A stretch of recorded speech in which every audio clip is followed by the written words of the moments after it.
federal judge admonished the prosecutors for even bringing the case. This is the quote from the federal judge. Federal prosecutors serve a single paramount client, justice itself. Your role is not to secure convictions at all costs, nor to satisfy public clamor, nor to advance political agendas. The federal judge went on to call the charges embarrassing and a worrisome misstep. Mayor Baraka was arrested that day on the scene. October 7th, 2025, Senate Judiciary Committee. The hearing had been running for close to 3 hours. Bondi had already sparred with Durbin over the National Guard deployment to Chicago. She had deflected questions from White House about the $50,000 delivered to Tom Homan in a paper bag. She had refused to discuss conversations with the White House about the Comey indictment. She had attacked senators personally when she ran out of substantive answers. Then Senator Cory Booker of New Jersey took the microphone. He started, unusually, with something that sounded almost like a deal. He told Bondi he hoped they could work together on $35 million in frozen Office of Justice Programs grants for New Jersey. He acknowledged she had offered to meet with senators to review terminated grants. He said he wanted to take her up on that. Bondi said she would be happy to sit down with him. She said multiple appeals were already pending from New Jersey. She said she welcomed the conversation. It was the most cooperative exchange of the hearing. Then Booker moved to his second point. Thank you, Mr. Chairman. Attorney General, I know there's been a lot of talk about grants. I hate to bring you through this again, but it's really important to my state. New Jersey is one of the top 4 donor states in America, which means our taxpayers, Americans, Republicans, Democrats, Independents, millions of people send more money down here than we get back in relative to all the other states in the nation except for 3 others. We've been talking a lot about different grants. I want to be very specific about Office of Justice Program grants. There were $35 million worth of grants that were approved in a bipartisan way in this committee, grants that invest in things that are really vital to the public safety of our community. I know, again, we are in a room full of people who want to see crime go down. Republicans and Democrats, law enforcement officers have spoken to the urgency of these programs which deal with school violence, which divert people into substance abuse and treatment and supportive services, community violence intervention programs, again, bipartisan programs that this committee really worked hard on this. I've heard what you've said to others on the committee. I heard what you said to Patty Murray in an appropriations committee that members should reach out to you if they want those grants reinstated. I've written letters, but I am hoping that you and I can have a conversation. $35 million of frozen funding for public safety that the people of New Jersey, Democrats, Republicans, and Independents really invested in those resources, those programs, and those nonprofits who were expecting those grants often made outlays and are now really in a lurch. Can we talk about those grants and the restoration of them, please? Yeah, and Senator Booker, I had stated earlier that yes, we did terminate grants. We have an appeal process. We have turned some back on. We are appealing. We are looking at some. Some we have denied. Some are still pending. I believe we have multiple appeals pending with New Jersey, and I would be happy to sit down with you and look at those appeals. I believe one is with the city of New Jersey. I know there are multiple ones pending, but of course, I would be happy to sit down with you or any senator or any House member and look at grants that have been terminated. I've been doing that, and I would welcome that. But I will be the first one you sit down with, correct? Absolutely. I'd love to sit down with you on that. I'll look at those tomorrow, Senator Booker. Thank you very much. I want to move on. But we have been restoring some grants. I understand, some have been denied, some have not. At New Jersey, none have, and I really want to get to the bottom of that, and I'm hoping that we can reinstate some of those grants. The second thing I want to move on to is that earlier this year, the Department of Justice charged Newark Mayor Ras Baraka after he sought access to Delaney Hall Detention Center to conduct oversight. The charges on their face, to many of us, especially in New Jersey, were clearly baseless. Many people say they're politically motivated. And then the judge, the federal judge, admonished the prosecutors for even bringing the case. This is the quote from the federal judge. Federal prosecutors serve a single paramount client, justice itself. Your role is not to secure convictions at all costs, nor to satisfy public clamor, nor to advance political agendas. agendas. The federal judge went on to call the charges embarrassing and a worrisome misstep. Mayor Baraka was arrested that day on the scene, and I know you understand this, to arrest a mayor of a major city on charges that were called by a federal judge embarrassing and a worrisome misstep is very concerning to me, and I think should be to the whole committee. A recently released video shows a federal agent telling fellow officers that the decision to arrest Baraka was, quote, per the Deputy Attorney General of the United States. And I'm assuming that person is Todd Blanche. This is evidence to me that this decision wasn't made by people on the ground in the field, but by Maine Justice, that they were directing an arrest from D.C. on the scene. And it leads to the conclusion that this was a political decision, that the decision to arrest was not made by the people who were there on the spot. And I can assume that you can see how that's problematic to me.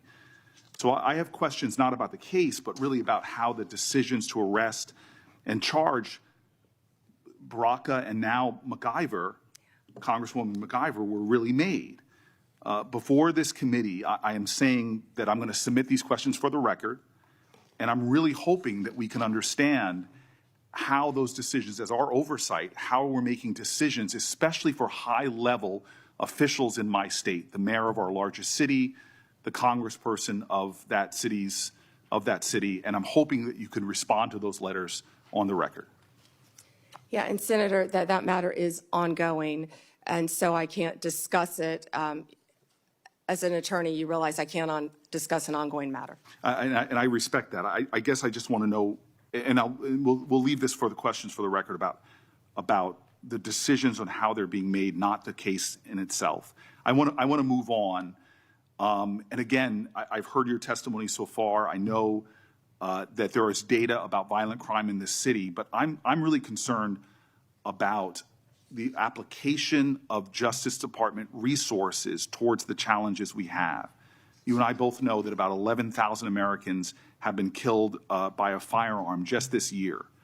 The Department of Justice, according to the White House's own documents, as well as that of the conservative think tank Cato, have shown that there has been a significant movement of law enforcement resources away from many other issues and into immigration enforcement. And we are seeing that in that immigration report, a lot of the people are not the violent criminals that we are really needing to rid our streets of. In total, according to the Cato Institute, you've reassigned 7,460 law enforcement away from their primary duties, investigating drug traffickers, prosecuting child pornography, targeting high-value white-collar criminals, and again, forcing them, this is according to the Cato Institute, into low-level immigration enforcement. This includes, in terms of gun violence, 1,778 agents from the ATF to this kind of immigration enforcement. The White House itself has said that they diverted 45% of all of agents in 25 FBI field offices to work on immigration full-time. As a person who worked very closely in my time as mayor with the New Jersey field office, that's really concerning given the other threats. But it doesn't end there. The DOJ has eliminated the Organized Crime Drug Enforcement Task Force, the independent component of the DOJ whose job it was to combat transnational organized crime, dissolved the Community Relations Service, which in New Jersey has been invaluable over 60 years, responding to communities experiencing conflict or violence, and something that people on both sides of the aisle of this committee have really invested in. You all have rescinded VOCA and VAWA grants to support survivors of sexual assault and human trafficking. There seems to be a disconnect here between the application of the resources of the Justice Department on the things that are most concerning when it comes to crime and where they're being directed instead. Senator Booker, first to OCDEF. The most important point is that the work of OCDEF is continuing. The executive office is being dissolved. We have said that, but the work of OCDEF is continuing. The resources that were previously provided to law enforcement organizations through OCDEF are now going directly to those organizations. I will assure you, no work will be sacrificed as a result of getting rid of the executive office of OCDEF. The agents and the attorneys are working with Homeland Security. They're all working together as a unit. Okay, Attorney General Bondi, I'm running out of time, and I'm going to put some questions in QFRs, because again, this is conservative think tanks and others are pointing about literally over 1,000 people being taken off of things that I think would concern the public. I'd like to get that, but I also just want to quickly mention that for the record, I want to ask about the public corruption unit as well.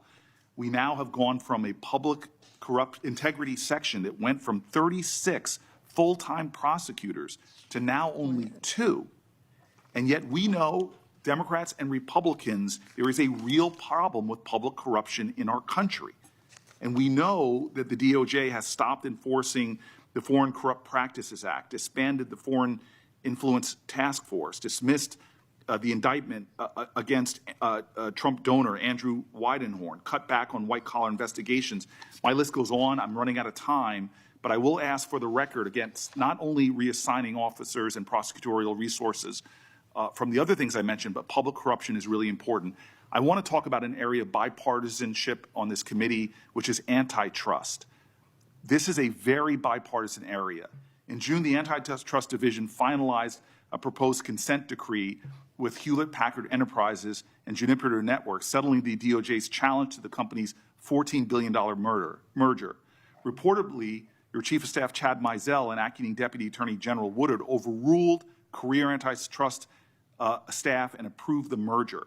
This is a massive area of concern for Americans writ large. This is an area where corporate power is growing, corporate concentration in our country is happening at great degree. I'm grateful that the ranking member with Mike Lee on a committee that is really trying to get into this disturbing trend. And the issues right now in the Justice Department, the resources being put on it, and the appearance of improprieties that we're seeing are troubling.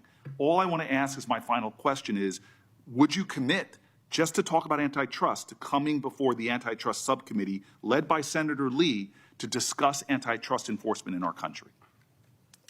We're over time. May I answer, Chairman? Yes. Senator Booker, I work hand in hand with Gail Slater. She is doing an incredible job. I said that earlier. I will let Gail Slater handle all matters with antitrust. The HP matter, Juniper, is a pending matter still because, as you know, it has to go before the courts, even after a decision has been made, and that's where it's pending right now. If I can go back to your previous 2 questions, first about our agents being reassigned. Our agents are working tirelessly on their day jobs and with Homeland Security. And right now, they're not getting paid. And they're on the streets during a government shutdown working to keep every city in this country safe, in New Jersey and in every state. They're working together with DHS on task forces, but they're also doing their core mission, and they're getting child predators off the street. They are working so hard with all the agencies hand in hand. That has not been sacrificed. And I'm so proud of the work that the FBI, DEA, ATF are doing. ATF agents have worked tirelessly. I am in constant contact with them on the incredible cases that they're making to keep our country safe and our world safe, especially our DEA agents who are stationed around this world, and now they're not getting paid. Back to the public integrity section, the last point you made. It has not been slashed. Those are going to the various U.S. attorney offices to be handled in each office around the country instead of one unit based in D.C. A federal judge openly rebuked the government's attorneys for filing the case at all, making his position unmistakably clear. In his words, those who represent the federal government answer to one ultimate obligation: the pursuit of justice. He emphasized that their duty is not to rack up convictions by any means necessary, nor to cater to public outrage, nor to push political motives. He went further, describing the case as both humiliating and deeply troubling in its execution. On that same day, Mayor Baraka was taken into custody at the scene. October 7th, 2025. Inside the Senate Judiciary Committee. The session had stretched on for nearly 3 hours. By that point, Bondi had already clashed with Durbin regarding the deployment of the National Guard in Chicago. She had sidestepped inquiries tied to a $50,000 payment allegedly handed to Tom Homan in cash. She had declined to address discussions with the White House concerning the Comey indictment. At moments when direct answers ran thin, she turned her criticism toward the senators themselves. Then Senator Cory Booker of New Jersey began speaking. His opening approach was unexpected, almost sounding like an attempt at collaboration. He expressed interest in working together on restoring $35 million in frozen Office of Justice programs funding allocated to New Jersey. He noted that she had previously offered to meet with lawmakers to review canceled grants. He made it clear he intended to A federal judge openly rebuked the government's attorneys for filing the case at all, making his position unmistakably clear. In his words, those who represent the federal government answer to one ultimate obligation: the pursuit of justice. He emphasized that their duty is not to rack up convictions by any means necessary, nor to cater to public outrage, nor to push political motives. He went further, describing the case as both humiliating and deeply troubling in its execution. On that same day, Mayor Baraka was taken into custody at the scene. October 7th, 2025. Inside the Senate Judiciary Committee, the session had stretched on for nearly 3 hours. By that point, Bondi had already clashed with Durbin regarding the deployment of the National Guard in Chicago. She had sidestepped inquiries tied to a $50,000 payment allegedly handed to Tom Homan in cash. She had declined to address discussions with the White House concerning the Comey indictment. At moments when direct answers ran thin, she turned her criticism toward the senators themselves. Then Senator Cory Booker of New Jersey began speaking.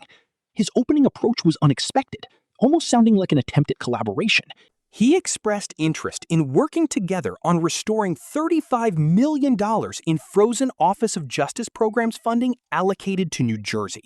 He noted that she had previously offered to meet with lawmakers to review canceled grants. He made it clear he intended to accept that offer. Bondi responded positively, saying she was open to meeting. She pointed out that several appeals from New Jersey were already underway. She reiterated her willingness to engage. It stood out as the most constructive moment of the hearing. Then, Booker shifted gears.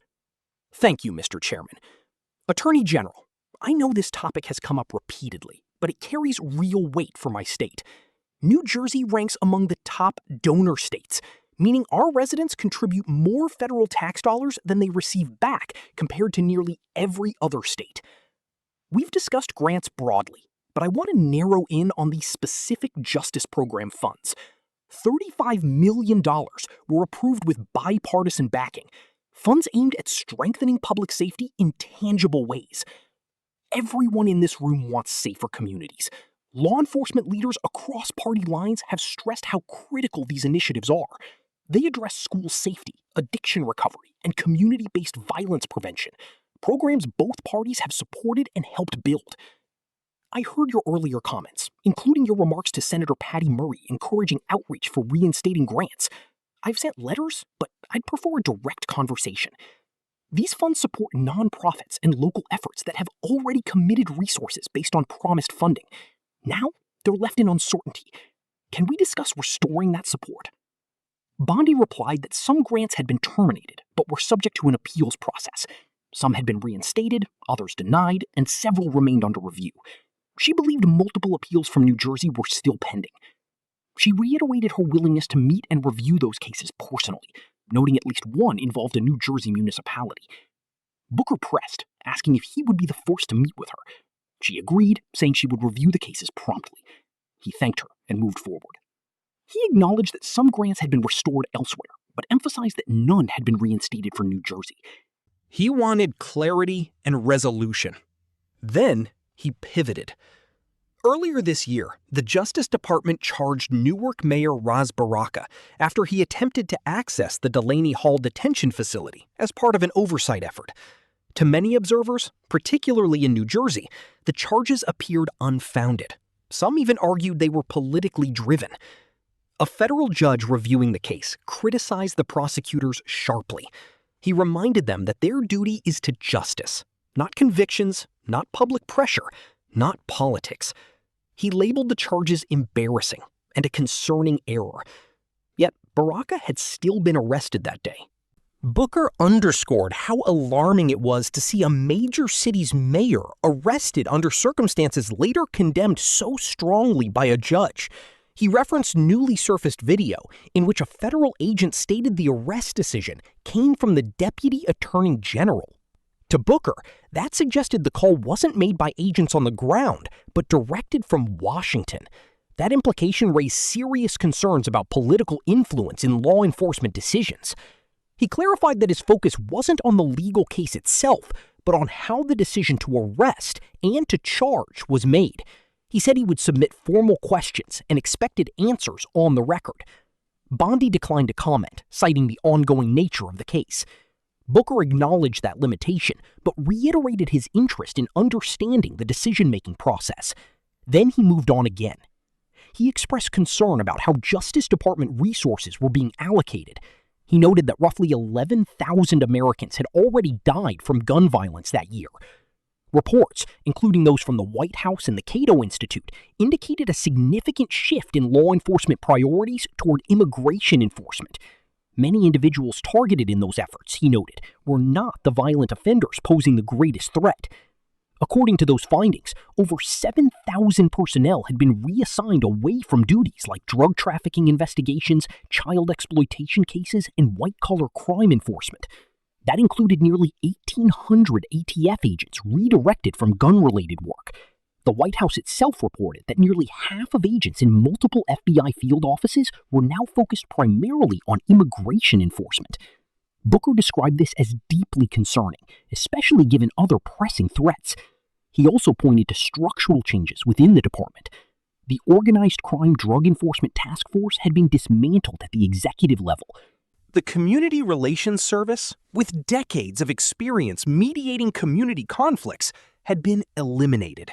Funding supporting victims of trafficking and assault had been withdrawn. To him, the pattern suggested a mismatch between public safety needs and how resources were being deployed. Bondi responded that the work of those programs was continuing, even if administrative structures had changed.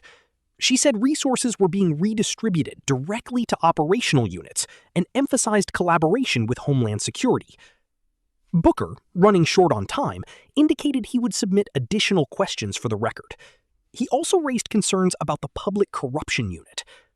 That division had reportedly shrunk from 36 prosecutors to just 2, yet corruption remained a significant issue nationwide. He cited halted enforcement of key anti-corruption laws, the dissolution of task forces targeting foreign influence, and reduced attention to financial crimes. He warned that these shifts were troubling. He briefly touched on antitrust enforcement, referencing a major corporate merger approved despite objections from career staff. He asked whether she would appear before a subcommittee to discuss these issues. Bondi deferred, saying antitrust matters were being handled by the appropriate officials. She added that agents across agencies were continuing their work despite challenges, including operating without pay during a shutdown. She maintained that core missions, like pursuing violent criminals, had not been compromised. On public corruption, she said responsibilities had been decentralized to U.S. attorney offices rather than concentrated in Washington. As the exchange concluded, the broader picture came into focus. Booker had raised concerns about the Baraka case, citing judicial criticism and questions about political interference. Bondi had declined to elaborate, citing ongoing proceedings. He had then turned to resource allocation, presenting data showing significant shifts in enforcement priorities. He listed programs reduced or eliminated and highlighted the dramatic downsizing of the Public Corruption Unit. Bondi responded with assurances about continued work, but avoided addressing specific figures or decisions. The record now includes those numbers. The reduction from 36 prosecutors to 2 remains documented.